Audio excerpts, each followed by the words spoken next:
Bienvenidos a Contraste, el programa de opinión y debate del Consejo de Bogotá. Hoy, como siempre, tocando los temas de actualidad que le interesan a la ciudad capital.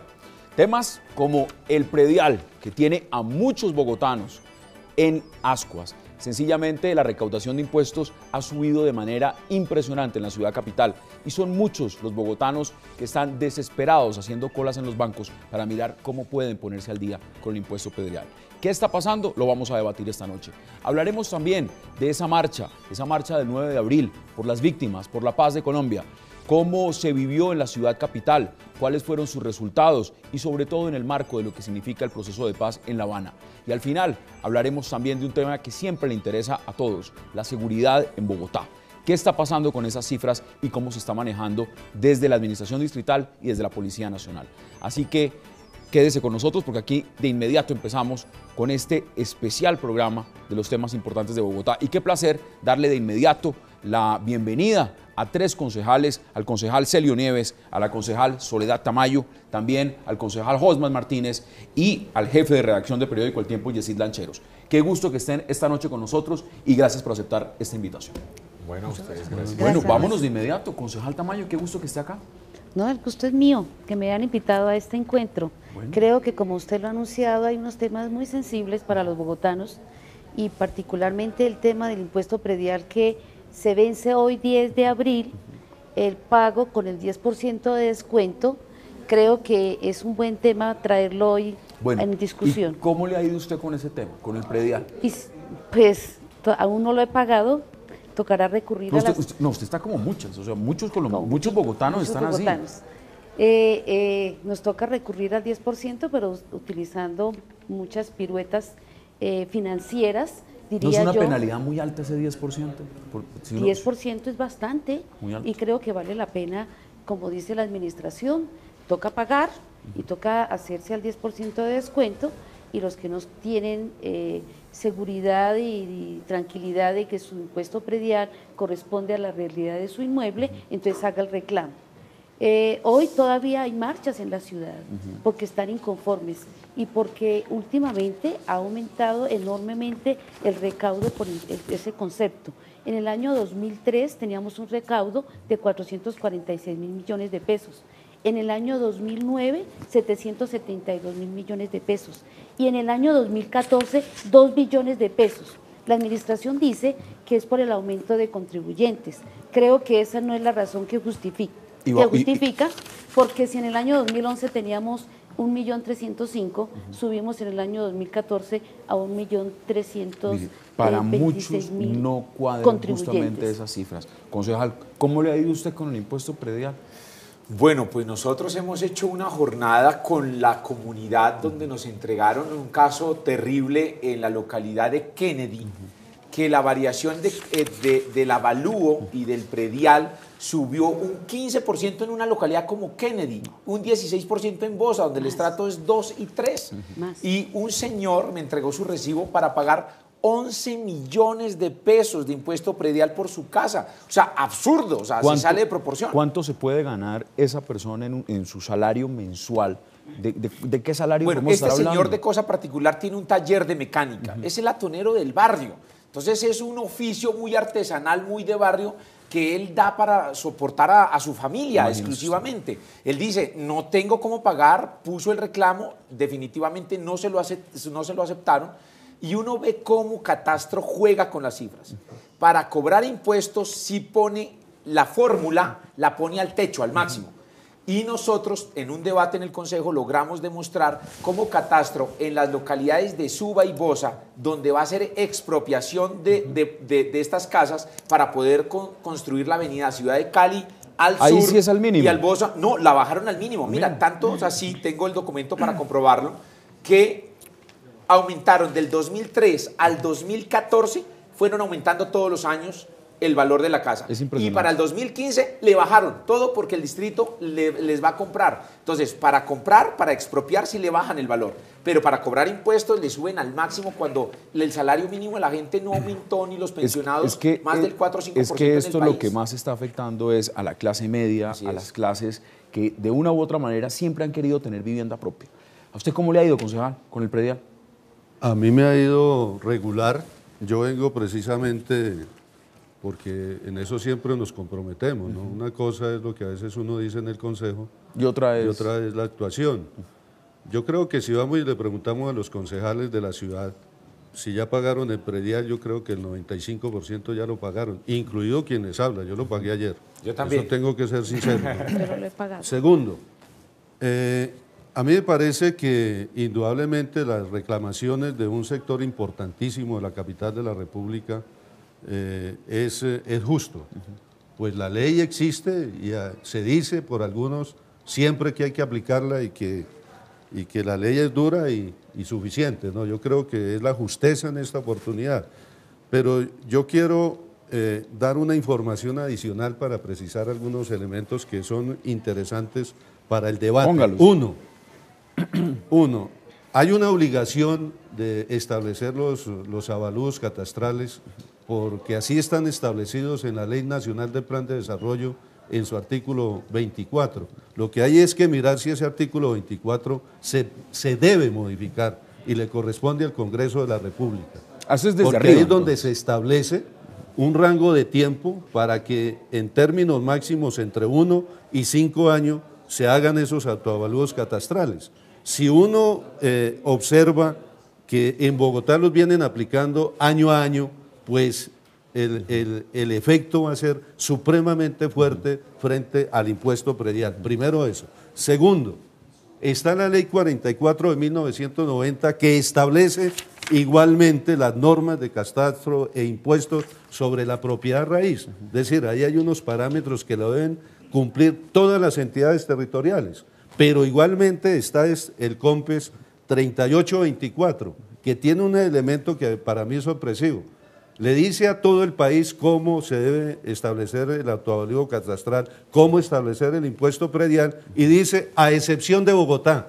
A excepción de Bogotá. Bueno, pero es un documento precisamente muy interesante que habla del reajuste de avalúos catastrales para la vigencia del año 2015. ¿Y quién establece este COMPES? El gobierno nacional. Bueno, pero venga, dejó entonces, para vamos por que el partes. distrito hiciera lo que le diera la gana. Usted y lo ha hecho mal y ha afectado precisamente a una población. Usted está contando un dato que es bien interesante porque, Yesid, aquí se han lavado las manos unos y le echan la culpa entonces. A ver, ¿esto es responsabilidad de quién? Es responsabilidad del alcalde Gustavo Petro, es responsabilidad del Consejo, es responsabilidad del Gobierno Nacional. Esta mañana escuché varias entrevistas, digamos, del señor ministro de Vivienda y dice, esto no es culpa del gobierno. Nosotros no tenemos nada que ver con esto, eso es un tema territorial y ahí eso lo maneja el distrito. ¿Cómo ve usted y cómo le ha ido usted con el predial? Bueno, Hassan, yo creo que aquí hay 3 puntos en el análisis muy delicados. Uno, hay una desconfianza institucional muy grande en Bogotá hacia el pago de impuestos y no puede ser posible, Hassan, que todos los años el pago del impuesto predial esté minado por estas dudas de las personas sobre cómo se le está calculando a la gente el impuesto predial. Eso le hace daño a la ciudad. Eso le hace daño al recaudo de impuestos y sobre todo las personas no están creyendo en las instituciones y se parte de la mala fe del caso, por ejemplo, que contaba el concejal Hosman, de una persona a la que le llega un impuesto predial por 11 millones de pesos. Entonces ese tema de la desconfianza en las instituciones, de cada vez que se va a cobrar un impuesto se parte de la duda de que el distrito calcula mal, lo hace mal, me parece que es delicado. Segundo, en Bogotá la gente no quiere pagar impuestos. Los escándalos de corrupción, la falta de obras. Usted no los ve, usted lo está diciendo. Exacto. La gente dice, ¿yo para qué pago impuestos? La gente no quiere pagar impuestos en Bogotá porque siente que su plata no se invierte bien. O se la roban o la invierten en cosas que no tienen ningún impacto. Y tercero, hay una frase que ha dicho el ministro de Vivienda que yo comparto plenamente y es que el impuesto predial está ahogando y asfixiando a la clase media de Bogotá. No es posible, Hassan, que en menos de un año la gente tenga que pagar valorización y que tenga que pagar también el impuesto predial. Se está haciendo una doble tributación sobre la tierra. Y la gente que tiene casas, Hassan, en Bogotá, no quiere decir que la gente sea pudiente, que ese es un error de percepción. No. Además que esto lo que está haciendo es que está espantando a las personas a que compren vivienda. Claro, pero yo quiero decir que si la ley 1450, que es el Plan Nacional de Desarrollo, establece en el artículo 24, como lo ha dicho el concejal Celio Nieves, que los predios para la formación y actualización catastral deben tener como mínimo el 60% de valor comercial. Aquí hay un problema porque es que a través del CONFIS en el distrito no solamente se contentaron con el 60% que establece la ley 1450, sino que para estratos 1 y 2 establecieron que iba más allá del 60% del valor de la tierra y del valor comercial. ¿Cómo hacen eso? Pues el CONFIS en el distrito estableció que para la tierra... para los televidentes que no entienden qué es el distrito, eso es la alcaldía. Pues sí, claro. Eso es Bogotá. O sea, eso no es el gobierno nacional, eso no es el consejo, eso es el distrito. La alcaldía. Estableció en el documento CONFIS que para los estratos 1 y 2 el valor de la tierra y el valor del área construida eran superiores al 60%, lo mismo que para el estrato 3, que estableció que el 80% del valor de la tierra se acercaba, era el valor comercial y el 75% del valor. Imagínese usted, para un colombiano de clase media, usted pone un ejemplo perfecto, una persona pensionada con una pensión de 2 millones de pesos, que haya trabajado toda su vida y le llegue un impuesto de valorización, por ejemplo, por 11 millones de pesos. Pero, ¿Cómo lo paga? Aquí hay un tema importante. ¿Cómo lo paga? ¿Cuántos son los créditos hipotecarios en la ciudad? Más de 800.000 créditos hipotecarios en Bogotá. Y el 30% a duras penas los ciudadanos consiguen como cuota inicial. Tengo que ir a una pausa, pero para que ampliemos ese tema, porque es mucho lo que tenemos que hablar, vamos a nuestra primera pausa en Contraste, vamos a seguir hablando y poniendo todos los puntos sobre las IES en el caso del impuesto predial en Bogotá, que son muchos los bogotanos que están sufriendo con este tema. Ya regresamos.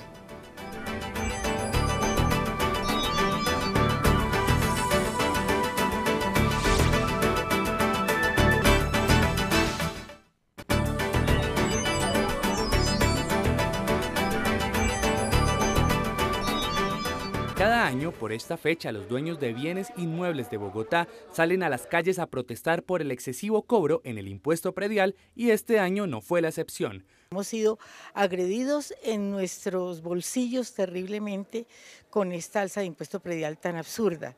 Muchos de nosotros no tenemos ingresos, los ingresos que tenemos son mínimos. Este cobro se ha venido incrementando en un promedio entre el 15% y el 25% anualmente.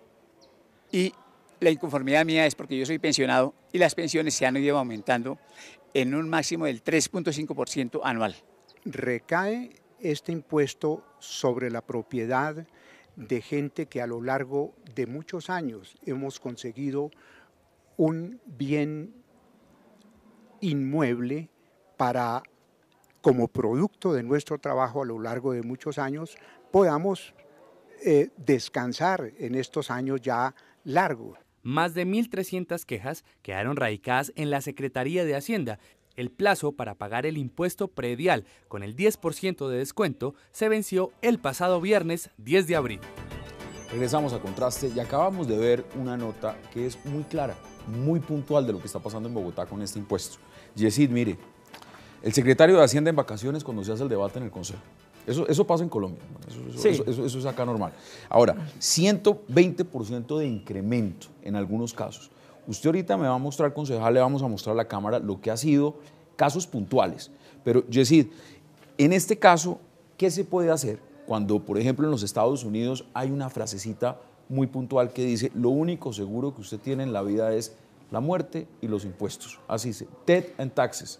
Aquí hay cultura tributaria. Usted dice que la gente está cansada de pagar. Sí, no, la gente en Bogotá paga. Lo que quiero decir es que la gente no paga con entusiasmo, como pagaba de pronto en las anteriores administraciones, cuando incluso había un alto porcentaje de aporte voluntario, de que la gente no solo pagaba el impuesto obligatorio, sino que daba aporte de recursos adicionales a ello. Yo creo, Hassan, que la alcaldía tiene que hacer una completa reingeniería para revisar muy bien cómo se están calculando los impuestos en Bogotá. Este escándalo año a año mina la credibilidad y es muy importante que la administración tampoco se escude, Hassan, en el cálculo que hacen de, por poner un ejemplo, de 100.000 recibos, solo hemos tenido reclamos en el 10%. Yo creo que eso ofende a las personas que han recibido ese tipo de facturas con cobros excesivos. Ver a las personas marchando por pagar impuestos, quemando recibos, protestando. Los que están diciendo que hay que hacer. Esa rebelión tributaria no le hace bien a Bogotá. Y la alcaldía, creo yo, que debe ponerse en los zapatos de las personas. Hay unos concejales que han pedido que se suspenda el cobro. Yo creo que más que suspender el cobro de la alcaldía debería entrar a revisar muy bien la base de datos catastral de Bogotá para ver cómo se está calculando esto y mandar un mensaje de tranquilidad a los ciudadanos. Podríamos pensar de pronto quizá en una prórroga, ya no se hizo, ¿no? Una prórroga de fechas, ya eso no va.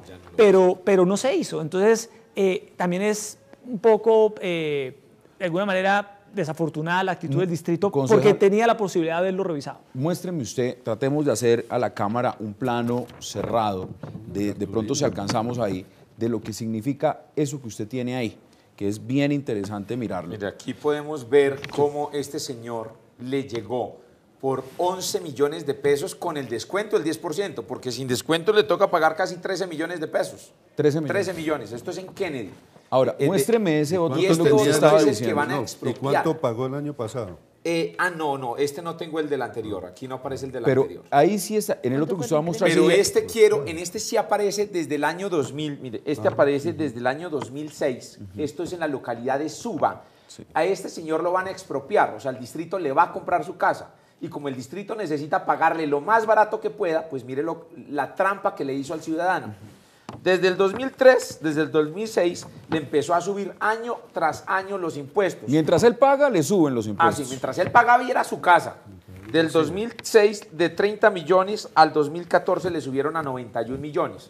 Es decir, 200% del 2006 al 2014.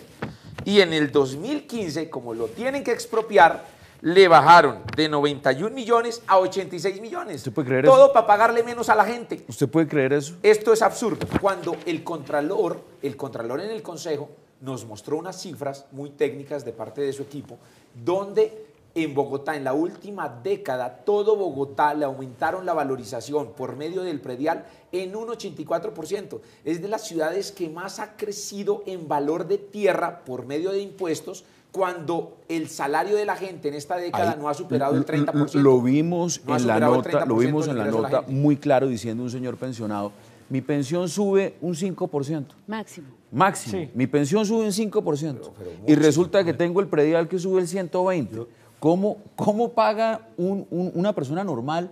Eso es imposible, Gonzalo. No, eso es imposible y todo lo que haya que modificarse en favor de los que han venido reclamando con justeza la irregularidad, hay que actuar en esa línea, pero igualmente Hassan pregunta, bueno, ¿y quiénes son los responsables? Aquí hay una responsabilidad compartida. Bueno, el distrito dice que ustedes tienen aquí hay una responsabilidad compartida. Hay unas normas de carácter nacional que yo creo que hay que modificarlas, porque son de aplicación en todo el territorio nacional. Mire lo que yo les decía, el COMPES 3824 habla de los reajustes a los avalúos catastrales para el año 2015 en un índice no superior al 3%. Y deja por fuera de esa aplicación a Bogotá. ¿De quién es la responsabilidad? De ese ministro de la Vivienda que ayudó a construir este COMPES, porque esto tiene que ver con esa política. ¿Qué año está ese COMPES? Es para el 2015. O sea, usted está hablando... Usted está hablando de la aplicación de este año. Usted está hablando del ministro Henao. Del ministro Henao, que lo escuchamos muy bien. 2. Está la ley 44 de 1990, que tiene que aplicarse por todo el territorio nacional, porque es la ley. Yo no soy muy defensor de la ley, y mire, hoy lo estoy haciendo. ¿Cierto? Que no pero igualmente, es un buen dato. Igualmente, entonces decimos nosotros, y para quedar a veces bien con la galería, decimos, no, que se tengan en cuenta otros parámetros, y yo estoy de acuerdo que se tengan en cuenta otros parámetros. Por ejemplo, en el Consejo nos pusimos todos de acuerdo que hay que incluir la capacidad de pago del contribuyente. Perfecto, estamos de acuerdo. Pero hoy nosotros no lo podemos hacer, si no se modifica la ley. Perdón, que podemos tener un elemento adicional, es el incremento salarial anual de los trabajadores del país, o del IPC, para tener en cuenta a toda la población colombiana. Pero eso tiene que hacerse en el Congreso de la República. Y si hay una responsabilidad en el distrito, claro, porque ¿quién visita las viviendas? La Dirección Distrital del Catastro, que le pone unos valores y unos precios a la vivienda. Pero y ahí es donde está, en Bogotá, no, en Bogotá. En la casa. Yo quiero preguntarle a los bogotanos cuándo entraron a su casa. Es decir, ven la fachada. No, Osma, por eso estoy diciendo, esa es la responsabilidad del catastro distrital. Más allá si lo cumplen uno a uno o no lo cumplen. A ver, pero vamos son los por que puntos. determinan el valor concejal, de la tiene vivienda. usted la palabra. Entonces eso tiene que estudiarse una metodología distinta Cuando establecerse dice un el valor gobierno distinto. distrital que ha consultado la capacidad de pago de los bogotanos, pues no la ha consultado, porque en un universo de más de 2.250.000 hogares en Bogotá, ha consultado a 7.700 hogares. Dios, en ese universo, pues eso no corresponde a nada. Por supuesto. Uno diría, y entonces la depreciación de los predios, ¿cómo vamos a comparar un predio que tiene 25 años a un predio de un edificio que construyeron cerca a ese predio, y entonces en las zonas homogéneas le vamos a poner el valor comercial y el valor de la tierra y el valor comercial del área de construcción en zonas homogéneas el mismo valor? Pues no corresponde. O sea, hay algo que molesta un poco, y es una especie de populismo que se hace cada vez que ocurre esto. Y creo yo que también hay una especie de responsabilidad compartida no solo del distrito, sino también del Consejo. Si desde tiempo atrás vemos que los esquemas de tributación en Bogotá son desiguales, si vemos que hay injusticia, ¿qué ha hecho el Consejo de Bogotá para evitar esto? Mire, ¿Qué ha hecho yo sí la te contesto alcaldía de eso. manera previa para hacer esto? Ahora, claro, como ven que las personas les llegan los recibos con precios excesivos, la gente sale a marchar, yo creo que también, Hassan, hay una especie de aprovechamiento político de este tema, que es un tema técnico. Yo creo que hay concejales que se aprovechan políticamente de esto, hacen politiquería con un asunto que es netamente técnico y que afecta al bolsillo de las personas. Y la alcaldía... Usted dice algo muy importante, es desde el punto técnico. Y quiero retomarlo porque lo escuché de alguien que decía lo siguiente: se está tomando estas decisiones como por los tecnócratas, es decir, que cogen sencillamente la calculadora y dicen, esto es lo que hay que pagar, a usted le tocó, y sencillamente ahí no se salva nadie. Pero no hay un componente muchas veces político y social frente a la medida. Y es decir, hombre, esto no se puede manejar así. Tenemos que ser mucho más racionales Pero lo que ofende es que todo el mundo ahorita se está rasgando las vestiduras, todo el mundo es el defensor de los contribuyentes, todo el mundo es sensible al tema. Pero ¿qué hicieron antes de que llegara el recibo? ¿Qué hicieron? Yo sí quiero contestar. Nosotros, porque este es un debate que, esta es mi primera vez en el Consejo, y yo sí puedo manifestar que los 2 últimos años que se ha presentado esto, se le ha dicho al secretario de Hacienda que debe ser por iniciativa del alcalde, no iniciativa del Consejo, por iniciativa del alcalde, que el secretario ha insistido, vamos a revisar la fórmula, vamos a presentarle al Consejo de Bogotá. Mire, el secretario lo dijo la semana pasada y mis compañeros concejales estuvieron presentes. Vamos a presentar el nuevo proyecto de acuerdo para que reforme la forma de impuestos de predial. No lo ha hecho. ¿Y qué lo va a hacer faltando 6 meses para que se acabe la alcaldía? Eso es un irresponsabilidad. Y también en ese ambiente y en la modernización, no, pero Jessy, ven, la modernización tributaria, él lo presenta, pero no es cierto lo que el alcalde dice, que él presentó el proyecto para beneficiar el predial, carreta. Él lo presentó para, por otras fuentes, generar más impuestos para la ciudad. En este caso hay que verlo de manera muy pragmática y tenemos que cerrar este bloque. Lo que le duele a muchos colombianos, a muchos bogotanos, es que en otros países usted paga los impuestos y usted ve sus impuestos reflejados. Es decir, usted sale de su casa y la calle está pavimentada. El gato se subió al árbol y usted necesita los bomberos para que lo bajen, llegan en 5 minutos. El niño se partió un pie, llegó la ambulancia, llegó la policía. Usted ve representados sus impuestos. En una ciudad como Bogotá, donde no se ve reflejados los impuestos, qué dolor tan grande para muchos bogotanos tener que pagar incrementos tan altos en materia de impuestos. Concejal, para que concluyamos este tema, ¿qué solución tiene esto? Mira, hay muchos bogotanos diciendo, yo no quiero pagar, ¿qué hago? Creemos un fondo, ¿qué se hace? Un aplazamiento, refinanciar. Y además un punto vital, se le está diciendo a la ciudadanía, no compre casa. Exacto, en el Consejo se dejaron un sinnúmero de propuestas que indudablemente no fueron acogidas por el gobierno de la ciudad. Eso es lo primero, incluido el aplazamiento para hacer un estudio de una nueva norma. Eso es interesante, pero yo quiero dejar un punto también aquí muy breve claro. Para que todos puedan concluir. Me parece que el mercado inmobiliario también es responsable de los altos costos en los autoavalúos catastrales, y no se le ha dicho nada a la ciudad, porque ahí hay unos responsables que son los grandes constructores, los grandes terratenientes de la tierra frente que compran frente a eso que usted dice, en Bogotá ya hay apartamentos, metro cuadrado de 20 millones de pesos. Es más costoso pagar en Bogotá. No, y lo peor no es eso. Lo peor es que se venden. Lo peor es que se venden. Eso está generando un altísimo incremento en todo, que se habla de una burbuja inmobiliaria.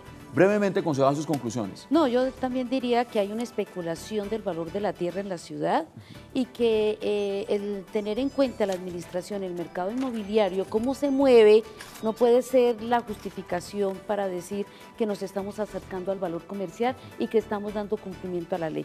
Creo que el aplazamiento ya no fue posible, pero será necesario que el gobierno distrital haga un estudio profundo a la capacidad de pago de los bogotanos, pero también a los métodos utilizados para sacar para las mediciones. Buen punto. La medida del valor de la valor. ¿Cuáles son sus conclusiones brevemente? Bueno, el distrito no aplazó la fecha del descuento del 10%. Hay una segunda fecha. Le hemos solicitado que le permita a los usuarios que se le refinancie el pago que tienen que hacer, porque si no la cartera y la deuda para el distrito va a ser muy alta y no podemos lacerar una cultura de pago que se ha mantenido positiva para la ciudad. Entonces permitámosle a los ciudadanos que quieren pagar, que aceptaron ya el valor, pero que no alcanzan a plazos, denles plazos. Sí, los ciudadanos están atrapados en medio de un populismo de la alcaldía con el tema, un populismo desde el consejo con el tema, y son los más afectados. La clase media de Bogotá ha recibido un duro golpe con este asunto.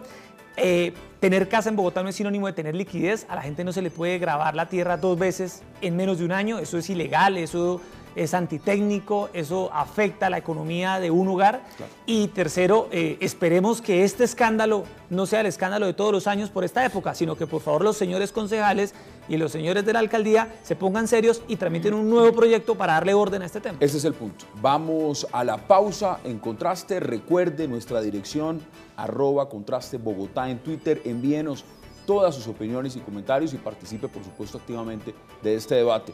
Ya regresamos porque vamos a hablar también de una marcha importante por la paz, por las víctimas en Colombia y de un tema muy sensible, la seguridad en Bogotá. Ya regresamos.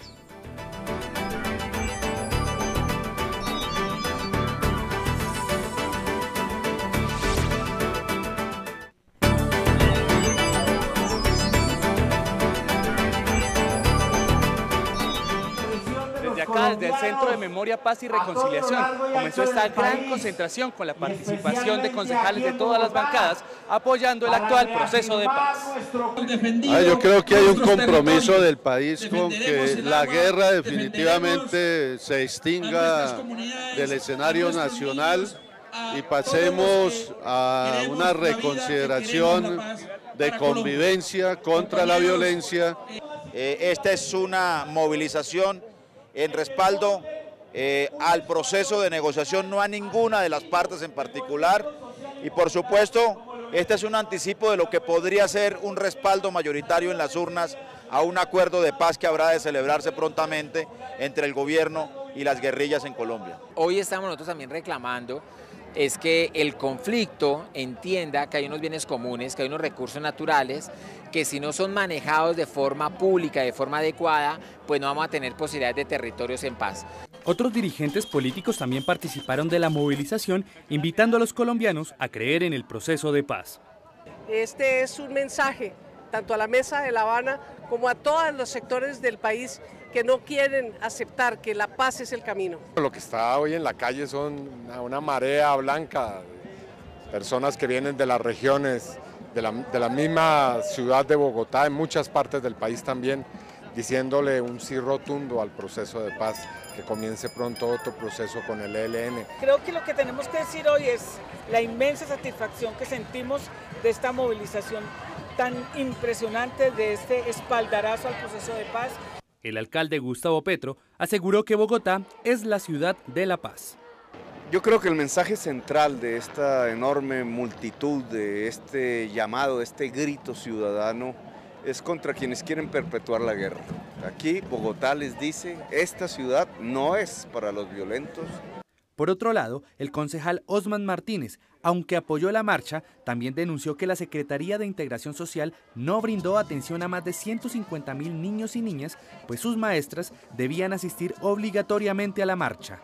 Aquí lo lamentable fue que el alcalde, con el decreto que firmó del día cívico, obligó a las profesoras de integración social a ir a marchar. Cuando las profesoras me manifestaron en aquel entonces que ellas querían ir a trabajar. Otro tema causó inquietud en el Cabildo Distrital, la controversia de la visita del exjugador de fútbol Diego Armando Maradona, quien participó el pasado viernes en el Partido por la Paz. Para algunos concejales no es de buen ejemplo para nuestra sociedad. Maradona es buen ejemplo para los futbolistas, mal ejemplo para los ciudadanos, porque es un hombre drogadicto, es un hombre conflictivo y es un hombre que le pega a las mujeres. Realmente es un magnífico futbolista, ha sido considerado uno de los mejores del mundo, pero qué pésimo ejemplo para la juventud. Finalmente, las víctimas del conflicto armado en Colombia fueron homenajeadas por el Cabildo Distrital. Regresamos a Contraste y por supuesto esos son reflejos de lo que fue esa marcha por las víctimas. Pues sobra decir, Yesid, concejal, ya lo vimos ahí en la marcha, usted muy motivado. ¿Ustedes marcharon? Claro. ¿También marchó? Solidaridad con las víctimas. ¿Marchó? No los acompañé todo el recorrido porque tengo una afección de mi rodilla, entonces, pero ya estuve en su inicio. En su inicio. ¿Y usted, Yesid? Desde el periódico monitoreando la marcha.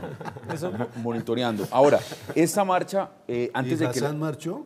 No, yo estaba trabajando todo el día. Es que el sector privado no dio permiso. Eso es un buen punto, eso es un buen punto. Mire, antes de que les pregunte por Maradona, que también les voy a preguntar al final, estas marchas en la ciudad, ¿creen ustedes le está generando realmente presión, apoyo al proceso de paz? Fue una marcha que recibió una colectividad de apoyo masivo. ¿Cómo lo ve usted, concejal? Bueno, pues yo marché en solidaridad con las víctimas, pero por convicción. Convicción. El llamado de atención que yo le hice por los medios de comunicación al alcalde es que él obligó a los contratistas a ir. Él firmó día cívico. Mire, aquí tengo un chat donde me dice: hola Osman, lo más triste de la movilización de mañana es que solo nos obligan a los contratistas y nos presionan con las obligaciones del contrato para ir a la marcha. Todos los contratistas, mira, acá tengo un correo donde la subdirección de infancia que hay en integración social obliga a los contratistas a ir a la marcha y a no atender a los 150.000 niños. Hay que ir a la marcha. Mire, hubieran podido invitar en el día cívico a los del área administrativa. Pero ¿por qué obligan a servicios sociales tan importantes como es a dejar a los niños sin clase?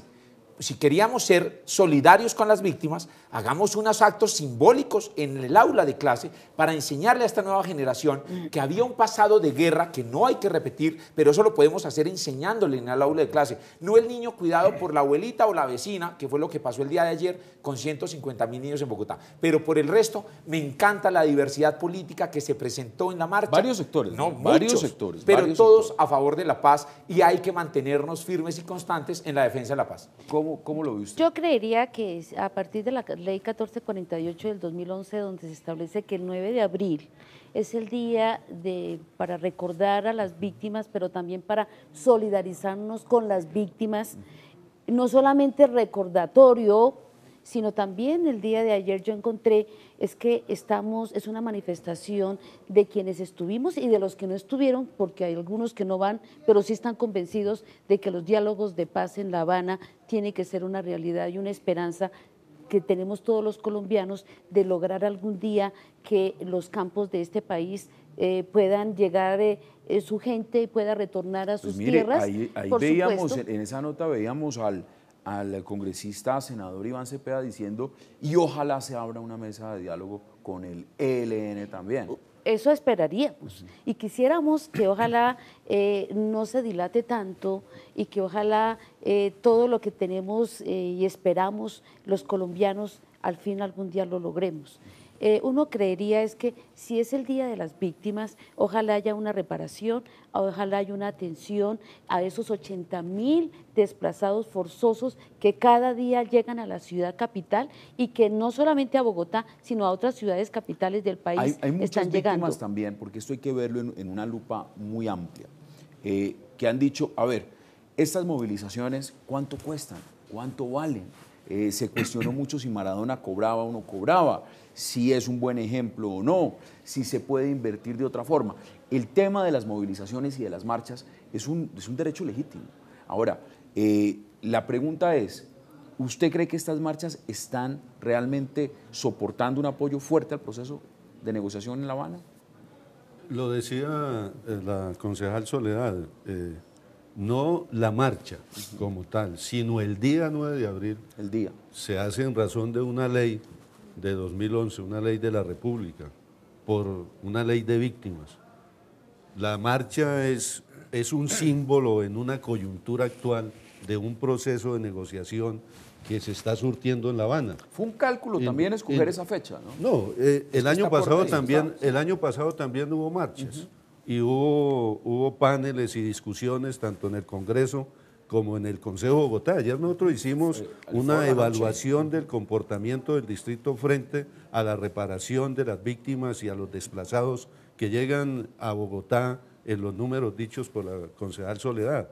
Entonces yo sí creo que estas marchas deben animar el sentimiento nacional de una lucha por la paz, ¿sí? Ojalá el próximo 9 de abril no realicemos una marcha por una presión democrática justa y valerosa para que el proceso de paz culmine, sino que ese día celebremos un acuerdo entre las FARC, un sector de la insurgencia colombiana y el gobierno nacional. No solamente es el caso puntual de lo que está diciendo el congresista Iván Cepeda, que lo dicen varios sectores, sino también, por ejemplo, desde ayer el presidente de Uruguay, Tabaré Vázquez, ya dice, mire, Uruguay puede ser país para que vengan unos futuros diálogos exploratorios con el ELN. Excelente. ¿Cómo vio usted el tema de la marcha?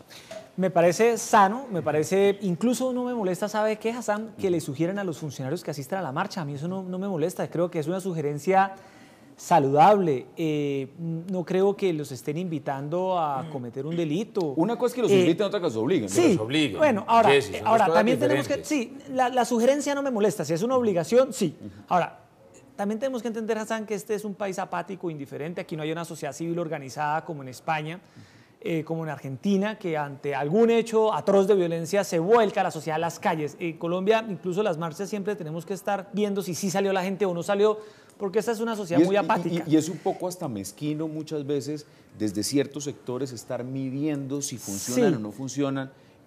A ver, ¿cuánta gente salió? No, salió menos que en la otra, entonces eso fue un fracaso. Pero en todo caso es importante que la gente salga a marchar, es importante en un país que aún está en guerra, que se visibilicen las víctimas, que no se les olvide, que las personas tengan la posibilidad de salir a clamar por una salida negociada al conflicto. Es que yo creo que incluso hasta el propio Centro Democrático quiere que se acabe la guerra. Aquí estamos discutiendo la manera en que se debe acabar la guerra, las condiciones en que se le debe poner fin al conflicto, pero yo creo que hay un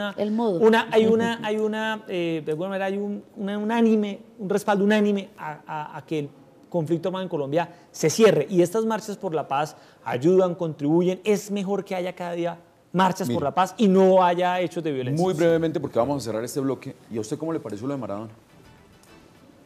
Yo creo que son todos estos ingredientes para llamar la atención también de todos los ciudadanos. No hablando de lo futbolístico, ¿no? Porque lo futbolístico nadie lo discute. Yo no fui a ver el partido, sin embargo creo que convocó a un número muy importante de gente que quería ver a esta figura del fútbol, si lo miramos desde ese punto de vista. Si lo vamos a mirar, el ejemplo para los jóvenes, quienes no conocen su historia seguramente pasan por encima, pero quienes conocen su historia de lo que ha pasado con relación a la vida del consumo de sustancias psicoactivas, pues no sería un buen ejemplo. Pero centrémonos más bien en la vida de la figura futbolística. Creo que fue un buen motivo para convocar a mucha gente. Tengo que ir a la pausa. No sé si ustedes quieran opinar sobre Maradona. ¿A usted sí le gustó que viniera? Bueno, la verdad, mi opinión es que los líderes del mundo que se sumen positivamente por la paz de Colombia son bienvenidos, independientemente de la condición humana que les haya asistido. Si hoy vienen de manera propositiva a aportarle al país, bienvenidos. Vamos a la pausa en Contraste. Recuerde nuestra dirección en Twitter, @ContrasteBogotá. Participe activamente de este debate con sus opiniones y sus comentarios. Ya regresamos porque vamos a hablar también de la seguridad, tema importante en Bogotá. Ya regresamos.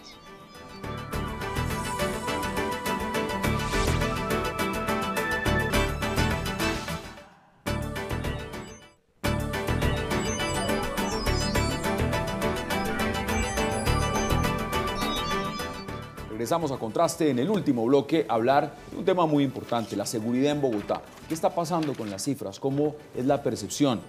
Yesid, usted es un hombre juicioso que estudia mucho Bogotá. ¿Qué está pasando con la seguridad? En el tema de seguridad en Bogotá, Hassan, sobre todo en el caso de Bogotá, hay que ver dos variables. Una, las cifras, y dos, la percepción, y tres, el día a día. Las cifras muestran efectivamente una reducción histórica en la tasa de homicidios. Muestran que cada vez ocurren menos hechos de violencia en Bogotá. Pero el día a día y la percepción ciudadana es otra. Es que estamos en una ciudad totalmente insegura, donde todos los días ocurren casos dramáticos de violencia. Personas a las que apuñalan dentro de Transmilenio, personas a las que degollan para robarle o para intentar robarle el apartamento, como un caso que ocurrió en el norte de Bogotá. Que se están investigando si es una vendetta entre narcotraficantes o no. ¿Qué sucedió? Exacto, ¿qué fue lo que sucedió? Entonces yo creo que la alcaldía o la policía han fallado en la estrategia de contener la elevada percepción de que Bogotá es una ciudad insegura. Y segundo, la policía y las autoridades del distrito también han fallado en la estrategia de contener esos casos diarios de violencia callejera que minan muchísimo la inseguridad de la ciudad.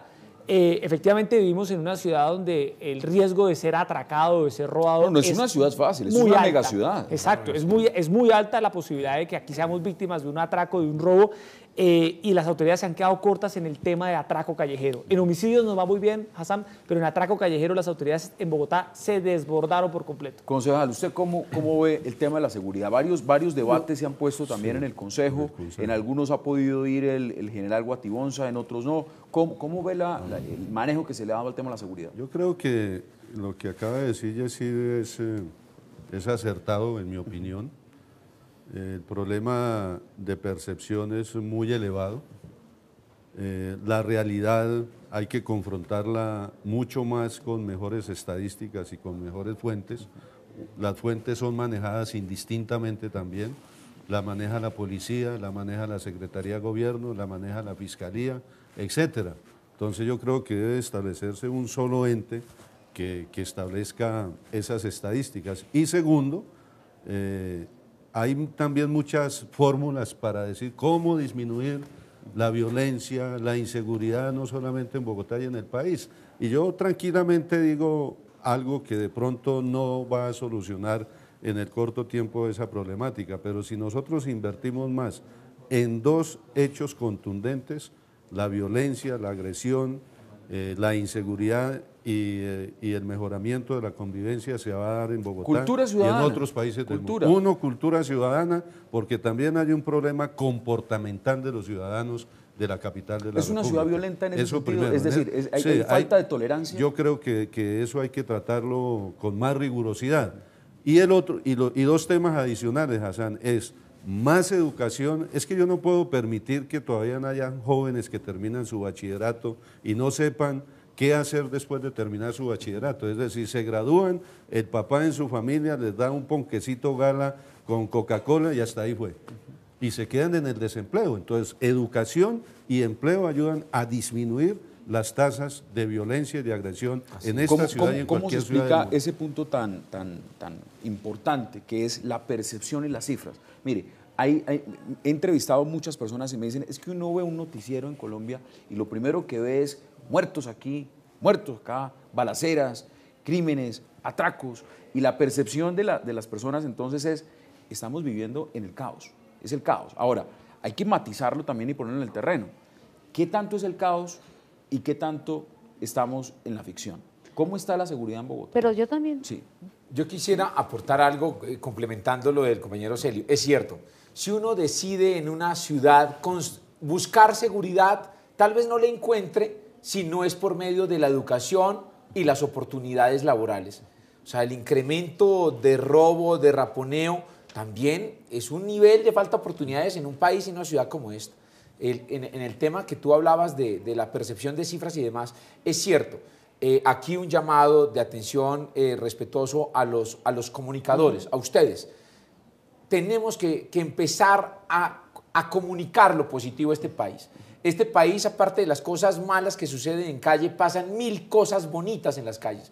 Gente bonita que a diario trabaja socialmente para construir un mejor país y mejores oportunidades. Sin embargo, hay una cultura ciudadana que ya nos ha llevado al desorden, donde el 75% del ciudadano sabe que si comete una infracción de tránsito, lo más probable es que nada pase. No pasa nada. No pasa nada. Entonces invade el espacio público, no me pasa nada. Me meto en Transmilenio como quiera, no pasa nada. Me cruzo un semáforo en rojo, no pasa nada. Y no pasa nada. Y la verdad es esa. No sé si vio usted recientemente lo que pasó con una funcionaria del distrito colándose a un Transmilenio. Sí, era una beneficiaria, ¿no? Después se alcanzó medio Hassan a corregir porque en un comienzo ella se identifica en el video y alega esta famosa frase: usted no sabe quién soy yo soy una funcionaria de la alcaldía. Y después se comprobó, esta es como la versión femenina de Nicolás Gaviria, que no era funcionaria de la alcaldía, sino era beneficiaria de un programa de es otra cosa. Exacto, es otra cosa, pero de todos modos habla mal que una persona que recibe beneficios del distrito, un subsidio,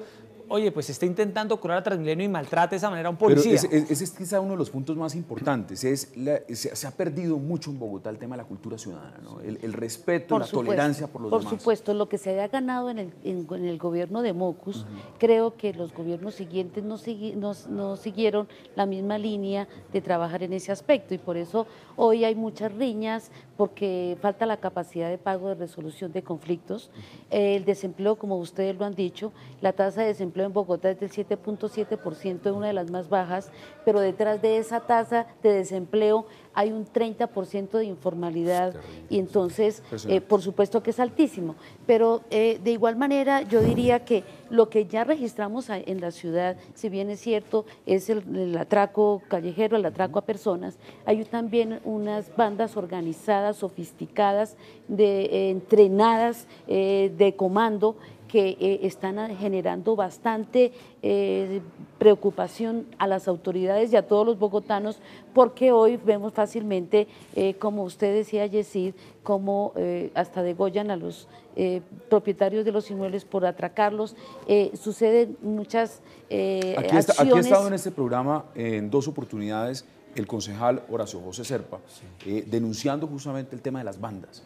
Un tema muy fuerte en el tema de seguridad en Bogotá. Ahora, si uno quiere plantear soluciones, mire, se ha discutido mucho si Bogotá no tiene la suficiente fuerza de policía para atender las necesidades. No la tiene. Si hay una desconexión muchas veces entre el distrito y la policía. ¿Cómo ven ustedes? La cifra es la siguiente, Hassan. Naciones Unidas recomienda para ciudades como Bogotá que haya un policía por cada 250 habitantes. En Bogotá la relación es 1 por cada 400. Segundo, la policía en Bogotá ha puesto en marcha unos planes cuadrantes que han sido efectivos, pero estos planes cuadrantes de alguna manera han desplazado la acción policiva a zonas específicas donde el robo no está ocurriendo, porque hoy en día el robo es móvil, el robo ocurre en el Transmilenio, ocurre cuando la gente va en su carro. Entonces yo creo que la policía y la alcaldía deberían ver qué estrategia hay que poner en marcha. Y lo otro es el tema de Transmilenio como tal. Yo creo que las autoridades distritales de los últimos años, sobre todo los gobiernos de izquierda, han sido incapaces y han fracasado para mejorar la seguridad de Transmilenio. Incluso han sido un poco apáticos con el sistema, lo han dejado morir. Y por eso vemos hoy que la gente en Transmilenio se comporta de manera agresiva. Esa foto de primera página del Tiempo de Camila Cortés parando la puerta en una actitud desafiante muestra que a la izquierda en Bogotá, de manera desafortunada, le valió poco recuperar Transmilenio. La seguridad, la cultura ciudadana con el sistema. ¿Qué le agrega usted a ese punto? Nosotros en el Consejo apropiamos los recursos porque, Yesida, aunque aumentemos la cifra de policías, nunca vamos a tener un policía en cada esquina. Hoy hay un avance. Yo soy ingeniero electrónico y aquí la tecnología tiene que estar al servicio. Las cámaras, 171 cámaras ya están instalándose en este momento por el Fondo de Vigilancia. Sí, pero es un avance, cosa que tú decías y estoy totalmente de acuerdo. La izquierda, que fue incapaz de eso, Nosotros desde el Consejo en el plan de desarrollo presionamos a los concejales para que incluyeran métodos tecnológicos de seguridad.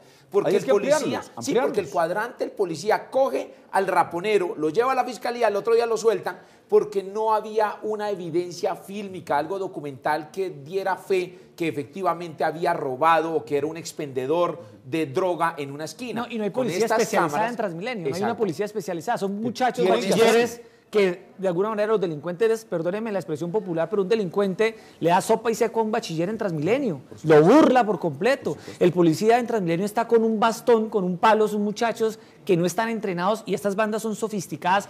Hace poco El Tiempo publicó una historia, Hassan, de una banda de 10 personas que ingresaron a la Estación de los Héroes en la troncal de la Caracas, y entre el momento en que se abre la puerta entraron 10 delincuentes con cuchillos armados, le robaron todas las pertenencias a todos los pasajeros, salieron orondos y se fueron caminando por la Caracas. Dígame usted si un policía bachiller es capaz de ir a perseguirlos.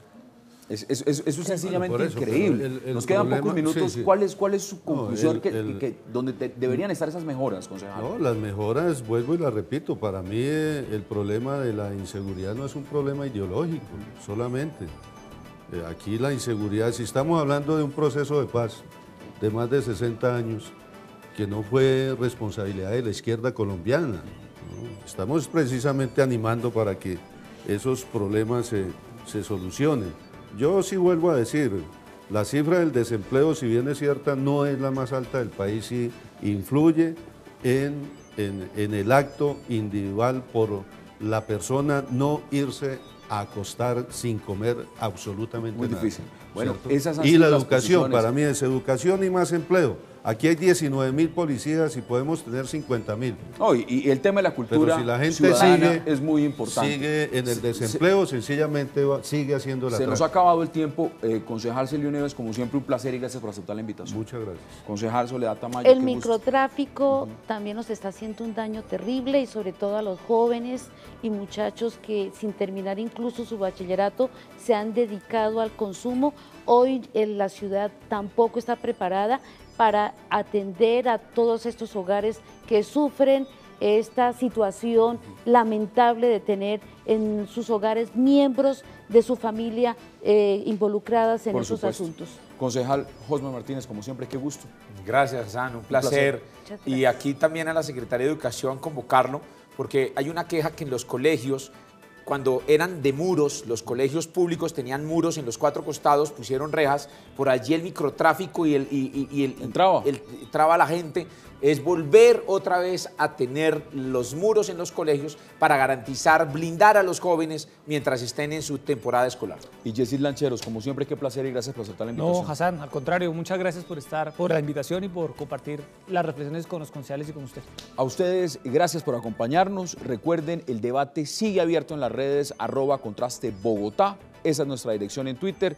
Los esperamos en una próxima oportunidad con más debates de interés de los temas puntuales que nos interesan en la capital de la República. Este es un programa del Consejo de Bogotá porque el Consejo le responde a la ciudad. Gracias por acompañarnos.